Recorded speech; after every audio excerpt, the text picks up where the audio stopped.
Go fruit yourself.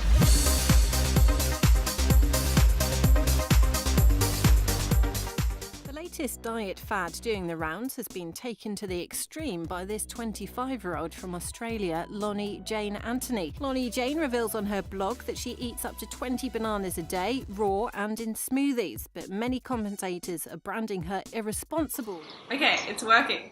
It work? It's working. We're on. There's a little fruit baby there.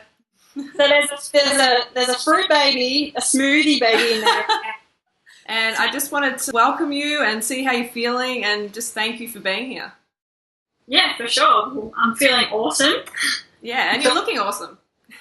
I feel good. I'm a little bit sort of losing my voice a bit from just doing interviews and talking on the phone and being really busy still, but yeah, I can cope with that because I'm carved up. Yeah, exactly. Yeah, good one.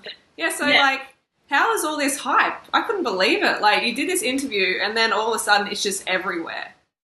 I know, I was not expecting it at all, and I definitely didn't do it, to put it out there and put my face and my name out there. I actually was like, oh, I wish I didn't use my last name, but anyway, it doesn't matter. The media just take parts of whatever you say and make it into their own, and if they can make it as negative as they possibly can to get that audience, then that's what they're going to do. Yeah. So I wasn't fazed one bit by the negativity that came out of it, because I feel like there's way more positive that came from this than good. Yeah, way more. I'm seeing it everywhere.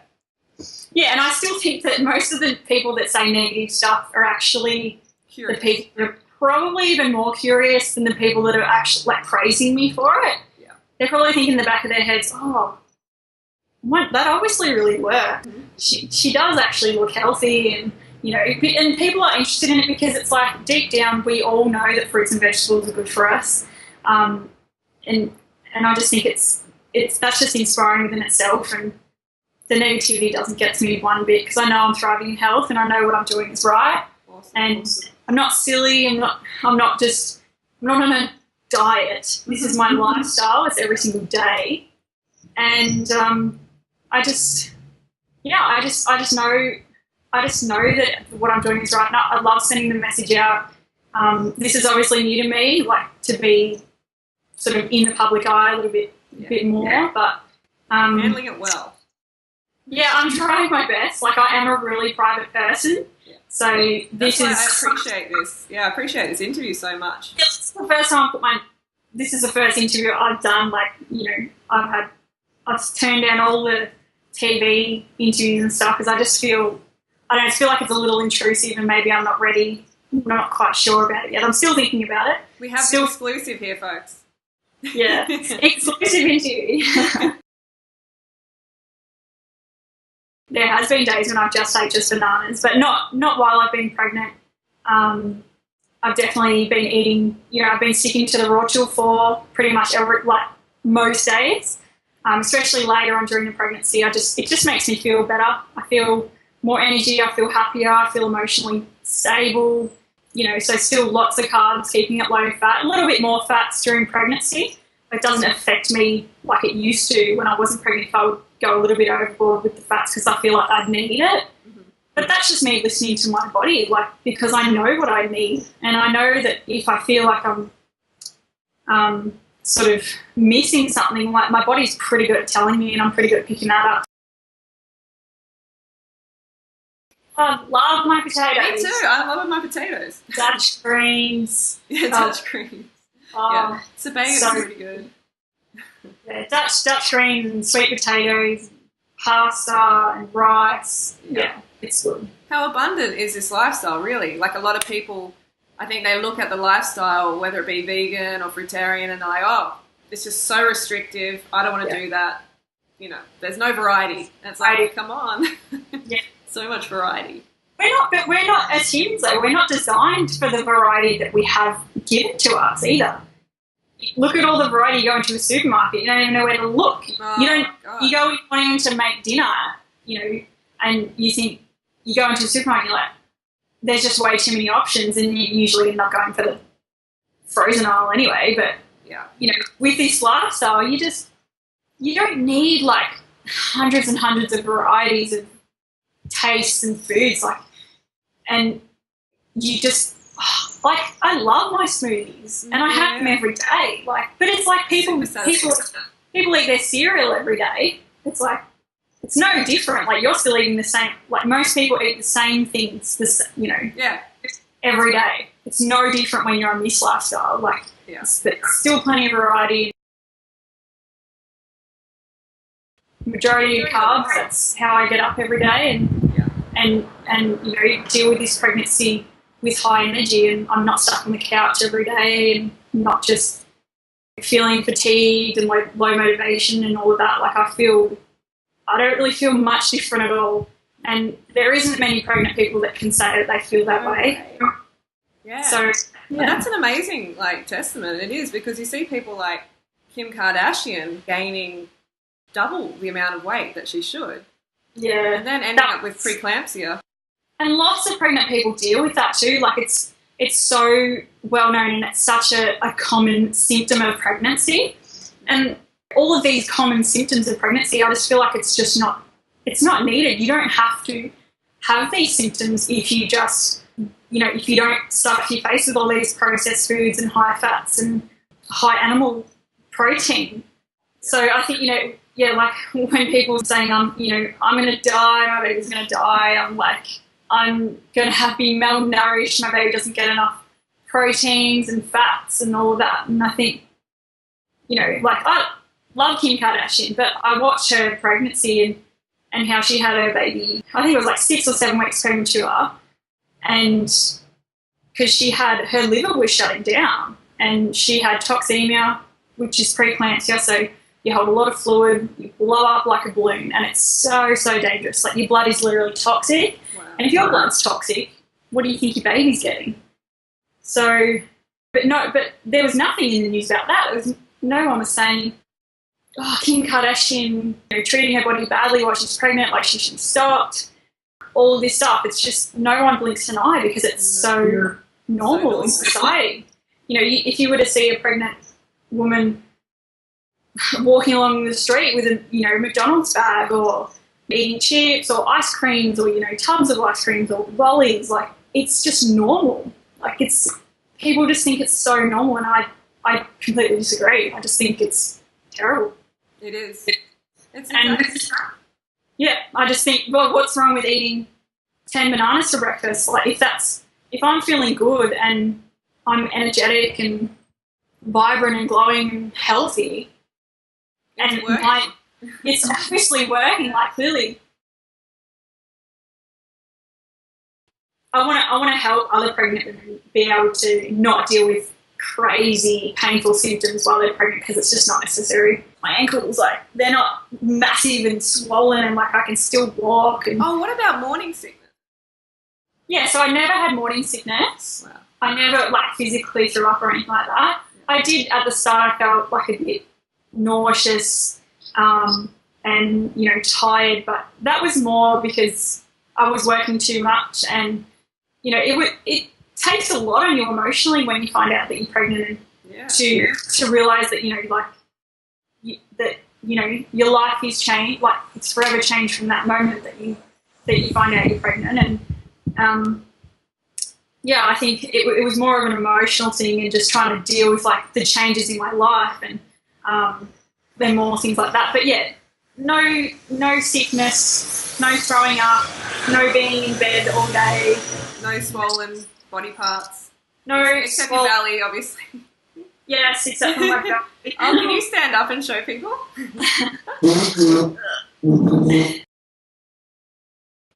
There's a little fruit baby there. So there's a fruit baby, a smoothie baby in there. Oh yeah, what were you saying before, that like when you you have to kind of like make room for your smoothie? I have to halve my meals. Yeah. Just spread them out, because like, I do have a smaller body, like, as you can see, one's a little bit smaller frame, so fitting in the 10 banana smoothie is a little bit of a struggle sometimes. It depends on the day. It depends where the baby is. Like, sometimes the baby's feet's like right up, where my stomach is. So I'm having my smoothie, and it's like, or it's like having a boxing match with my stomach. So it's like, okay, I'm just going to have to halve that one and and have another half in half an hour. That's awesome. But yeah, definitely not cutting down on the carbs whatsoever. Yeah. Just have to spread it out. Yeah. Good on you. Yeah, that's awesome.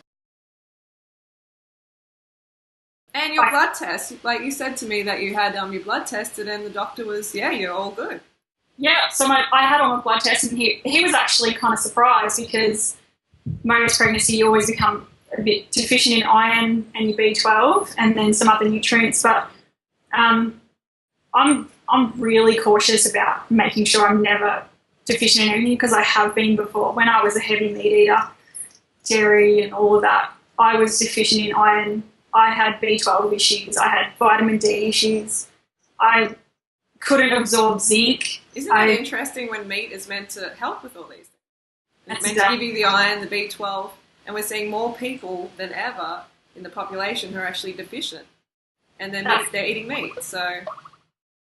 And you know, people need to make that connection, and I think they're starting to, which is really good, because people are saying that there is a stronger connection with meat and dairy to ill health. And it is people like you, and it's people like me and Harley and, you know, all the other fruitarians or A1010 or raw foods, you know, whatever, like they are sending a message out that you do not need to live on that lifestyle to be healthy, because clearly like 80% of the population has health issues and they're living on this standard American diet. So there's a clear link right there to why people are getting so sick. It's not from it's not hereditary or anything like that. It's what you feed your bones. It's quite amazing that like it's in front of our faces, in front of the doctors' faces, but the connection is just not being made at all. It's like the fog is just down and nobody can see the truth. Yeah. And that's why, like you said, like we're putting the message out as hard as we can, you know, try and carve the planet up and make people realise that fruits and veggies is the answer. Whether it's cooked carbs or whether it's raw, that is the answer. And the more people eat that and realise, like, the more they kind of start to think for themselves. Yeah, exactly. And I think the people that shun this lifestyle or that, you know, say, oh, you can't get enough from fruits and vegetables, they don't have the education. And even if they are nutritionists, the nutritionists are taught a meat and dairy diet. And, majority of them are, unless you do a special type of, you know, course or something, you know, that doesn't have a meat and dairy involved in it. But I think the only way to really learn is to apply it to yourself. When people first told me about that you can live on fruits and vegetables, like, really? Like, okay. That's a bit extreme. Yeah, like, isn't it? No, I wasn't ever thought it was too extreme. I was really open to it because, you know, it's like my internal instincts. It's like I know that we can, and I know that this is designed for us, like as human beings. So when you apply it to yourself, you do it properly, you get the education, you do your research, you know, you follow people that have done this for years, like I've followed you, and, you know, you can see that it works. And nothing's ever going to work if you don't do it properly. It doesn't matter what it is. It could be a diet, it could be getting fit, it could be, you know, anything. It's like you have to apply yourself properly to get the results that you ultimately want and need.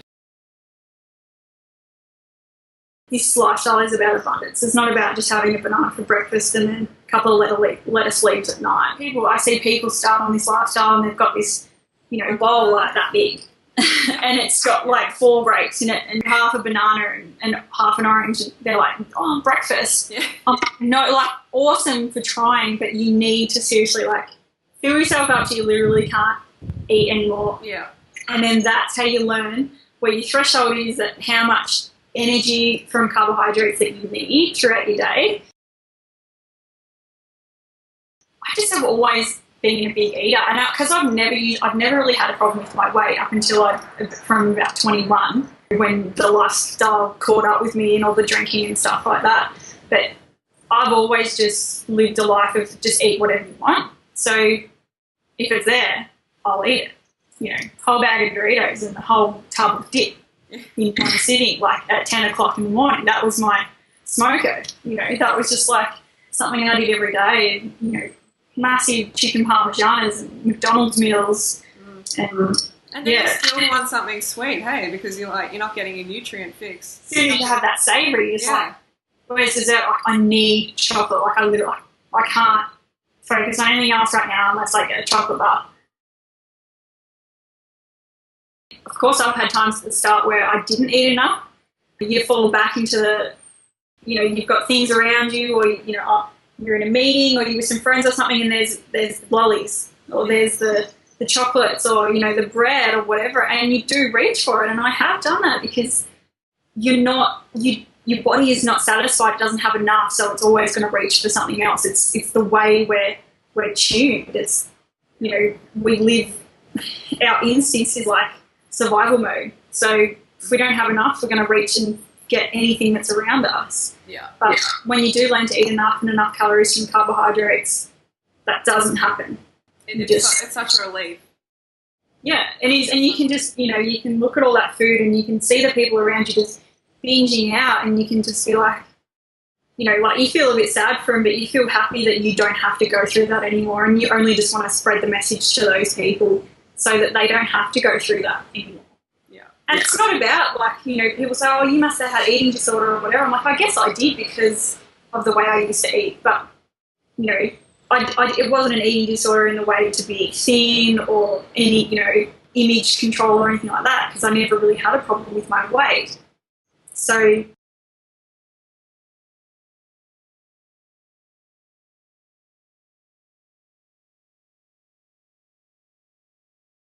that you can thrive on this lifestyle. Oh, doing that it taught me a lot about eating, how to eat like more salads and stuff, because before then I never used to eat any salads or fruits or anything like that. So you came from paleo, didn't you? Yeah, I did it for probably like 6 months because I was put on it. I was told by my doctors and stuff that I should try it, and this would be good for your health and everything, like eating organic meats. So yeah, I thought I was really onto something, but yeah, I lost a lot of weight because I wasn't eating enough, and I just remember always, I just would always have sore stomach, and my body never digested the meat well at all, and I was always like, oh, I'm going to eat these, 5 portions of meat every day, like literally gagging at the thought, because I never was a massive, big steak eater or anything like that. So yeah, going from paleo, just, yeah, you would have you're probably, largely losing weight because you were sick. Yeah, I was really sick, and you could see it in my skin and everything like that, but it was because, they just teach you, you just have these small portions of salad, and then this portion of meat that's usually bigger than the salad. And then because, you cut all grains out, most carbohydrates, not that much fruit or anything like that. So you just, you literally just, your body's just like, what is going on? I don't know how to deal with this. And you're just always searching for food and always looking around food, trying to stop yourself from eating, thinking, that's what causes eating disorders, is lifestyles like that, where you are honestly deprived all day, and you have to stop yourself from grabbing the bread or the pasta. That's a true eating disorder. That is. Yeah. And I think that's, I get all the time, oh, you're anorexic and you got an eating disorder, whatever. I'm like, no way, man. Have you seen me eat? A big thing to remember is the truth goes through 3 stages. First, it's ridiculed. Second, it's violently opposed. And then third, it's kind of just taken on as fact. Yeah. So people, as soon as they hear about this, like you said earlier, they know deep down that fruits and veggies are the answer and what we should be eating. So something clicks in their brain and they're like, whoa. But then everything that they've learned, all this conditioning comes along as well, and it's just this big clash. Yeah, it's like hitting a brick wall. It's like everything you've ever taught, everything you've ever learned, everything you've ever been told has just gone to shit. And you just think, how can I deal with that? How can I deal with that education that I've had for 20-odd years? And then this girl here is doing something completely different and clearly killing it. Yeah. And living a lifestyle that they really wish that they could live. So that's a big thing of why people are negative, because they can't honestly see themselves changing. They can't see them changing their lifestyles, getting out of their comfort zones, and just start eating the fruit and getting rid of the burgers, or getting rid of the milk and all that sort of stuff. You obviously, you're well researched, I can tell, and you know what you're talking about. And I just really think that you should get a YouTube channel started. Yeah. I really think you should think about that. I have thought about it so much, and I'm just like, I just need to, I have thought about it a lot the last sort of couple of weeks since I've finished, working at my office job, because I really wanted to put more time and effort into this and really share the message and try and help educate people. So it's definitely on the cards. So folks, if you want Loni to make a YouTube channel, off you how to make videos, because I have no idea. I'm pretty computer literate about making videos and YouTubes and stuff. I'm like, I don't know. I can totally help you with that. I'll totally help you with that. I'm an old hat at that now. I know what's going on. Yeah, but folks, if you want Loni to start a YouTube channel, put your comments down below. Okay. Yeah, let me know. Encouragement. If there's enough encouragement, I might actually just do it. I try with my blog and answer more questions. Oh yeah, what is your blog, by the way? What? Oh, it's just 1111.tumblr.com. It's just I started it years ago. It's just like an inspirational blog. Yeah. That I just started putting pictures up, and then that's where people ended up going from my Instagram, and then I just started answering questions on it about health. So. Yeah, you've got heaps of questions and answers there. Folks, definitely pop over to Loni's blog. I'll put the link in the description below. It's really cool. I love how you answer the questions. You take a lot of time for people. Yeah, I do really love helping people, because I know where I was at the start and I had no idea. And, if I didn't have people like you with your videos and other people that you could talk to, over the internet and blogs and Instagram and stuff, I wouldn't be where I am right now. So I know that help is so important. So that's right. I'll get my ass into gear and start answering some questions. Yeah, on YouTube, man. Yes, on YouTube, starting videos. I don't even know what I would make. It's. Oh, we can give you some suggestions. People can put suggestions in the comments below. Definitely. I have a few ideas, off how the questions that people ask me off my blog and stuff like that. But yeah, I'll definitely need to get onto that. Have you got more interviews to do, or? Yeah, so I got inundated with interview requests from all over the world, from London to America, heaps in America, and then Israel and Brazil, and then obviously all Australia as well.